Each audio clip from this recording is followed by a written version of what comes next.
धूल भरे इस्राएली शिविर में थके हुए सैनिक उदास समूहों में खड़े हैं। उनके चेहरे डर से भरे हुए हैं, जबकि राजा शाऊल चिंता से ग्रस्त होकर देख रहे हैं। दूर से गोलियत की गड़गड़ाहट वाली आवाज गूंजती है, जो इजरायली सेना को चुनौती देती है, उनकी रीढ़ में सिहरन पैदा करती है। एक युवा चरवाहा दाऊद अपने भाइयों के लिए भोजन लेकर शिविर के पास पहुंचता है। उसकी निगाहें दूर के दैत्य पर टिकी हुई हैं। डेविड अपने भाई एलिएब से गोलियत के बारे में पूछता है। उसकी आंखें दूरी पर विशाल आकृति पर टिकी हुई हैं। एलिएब की आवाज सख्त है, तुम यहां क्या कर रहे हो दाऊद? तुम्हें भेड़ों के साथ होना चाहिए। डेविड की आंखें सिकुड़ जाती हैं। गोलियत की धमकियां उसके कानों में गूंजने के साथ ही उसके भीतर एक उग्र दृढ़ संकल्प जागृत हो जाता है। पूर्ण निराशा का प्रतीक राजा शाऊल अपने तंबू में झुका हुआ है। उसका चेहरा गहरी रेखाओं और छायाओं का एक कैनवास है।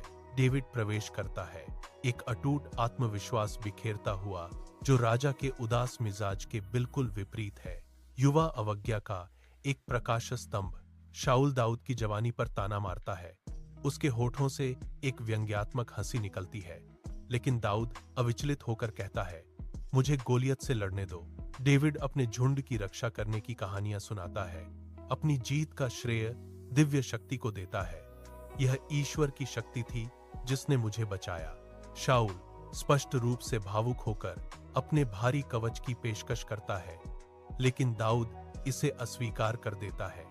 उसे अपरिचित वजन बहुत बोझिल लगता है। डेविड एक दृढ़ दृष्टि से, एक शांत धारा से 5 चिकने पत्थर चुनता है। उसका विश्वास एक मूक कवच है। गोलियत भारी कवच पहने एक विशालकाय दैत्य डेविड के दृष्टिकोण पर हंसता है, एक उग्र चुनौती जारी करता है। क्या मैं कुत्ता हूं कि तू मेरे पास लाठियों से आता है? डेविड अविचलित, अटूट विश्वास के साथ जवाब देता है, तुम तलवार और भाला लेकर मेरे सामने आते हो, पर मैं सेनाओं के यहोवा के नाम से तेरे सामने आता हूं। एक शक्तिशाली घुमाव के साथ डेविड एक पत्थर फेंकता है, जो गोलियत के माथे पर लगता है, जिससे विशालकाय गिर जाता है और इस्राएली जयकारों से गूंज उठते हैं।